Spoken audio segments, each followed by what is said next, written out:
I mean, as a neurologist treating brain diseases and treating Parkinson's disease, which is unfortunately quite common, can you tell the audience a little bit how dopamine is involved in Parkinson's disease? Thank you, Christoph. So, in Parkinson's, there is a deficiency of dopamine, which is a neurotransmitter that is concentrated in the basal ganglia. So that primarily consists of the caudate and the putamen.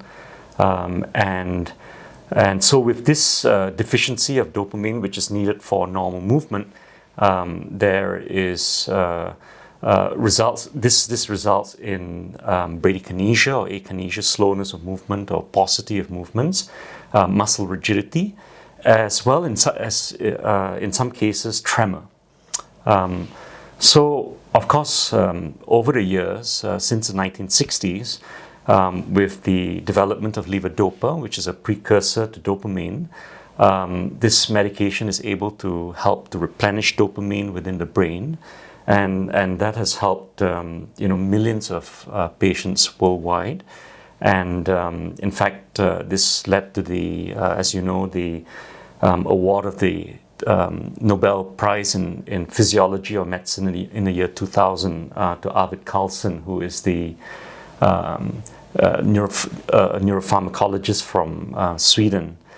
Over time, besides levodopa, there have been a variety of other methods to replace dopamine transmission within the brain, including direct dopamine agonists. Now, of course, these medications are not able to fully reverse the symptoms of Parkinson's disease.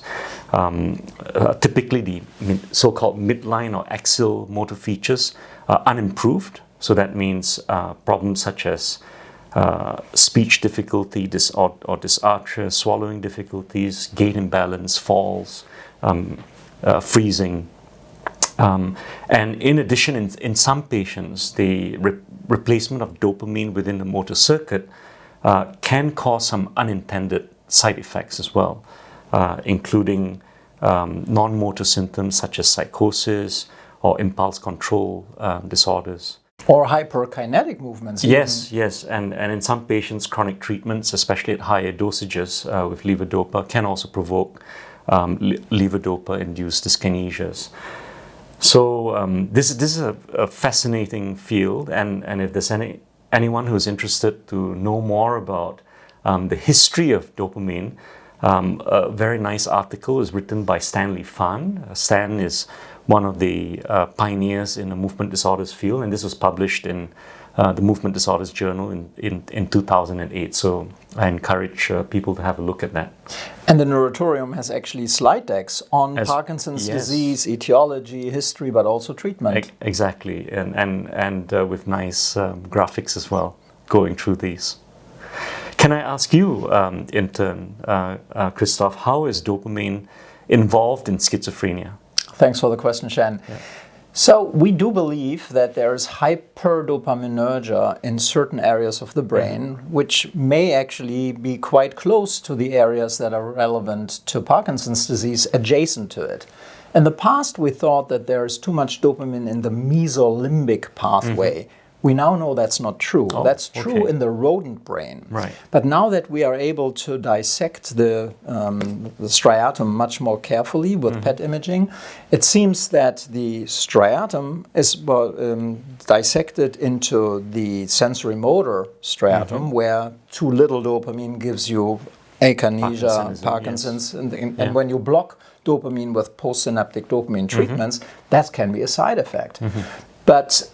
And we know the mesolimbic pathway reward system is actually developed, so to speak, with dopamine tone, because people then also self-medicate, as is the frontal limbic pathway, where you have then cognitive problems and negative symptoms. But where we now think the hyperdopaminergia resides is in the associative striatum, where that actually integrates sensory impulses or sensory input, and then that is being processed by cortical estimation. So basically, based on the development of chlorpromazine, which was a postsynaptic dopamine blocker and helped psychosis, and based on amphetamine stimulation causing psychosis, we believe that too much dopamine in certain areas is related to psychosis. We now know it's only in the associative striatum, and it seems to be a presynaptic problem.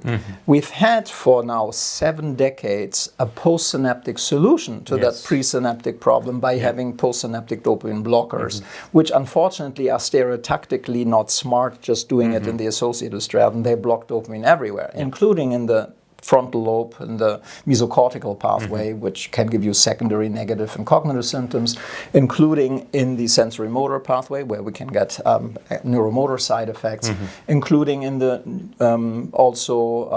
area where prolactin is being, tuberoinfundibular pathway, where prolactin is produced, and that can cause hyperprolactinemia. We will get, hopefully, a new class of medications that are called muscarinic agonists that indirectly, via acetylcholine, via maybe even glutamate and GABA, can re-establish the excitation inhibition imbalance and reduce presynaptic dopamine, and hopefully that can help some patients that are not helped with the current postsynaptic solution to the presynaptic problem.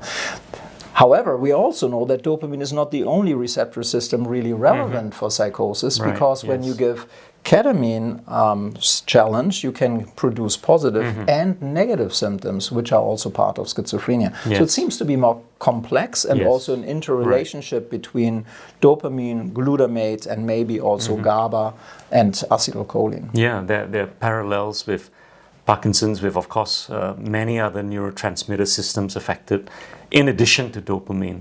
Acetylcholine too, correct? Exactly. Serotonin, many others, Which is also why in Parkinson's disease you can get depression, for example. Yes, that's right.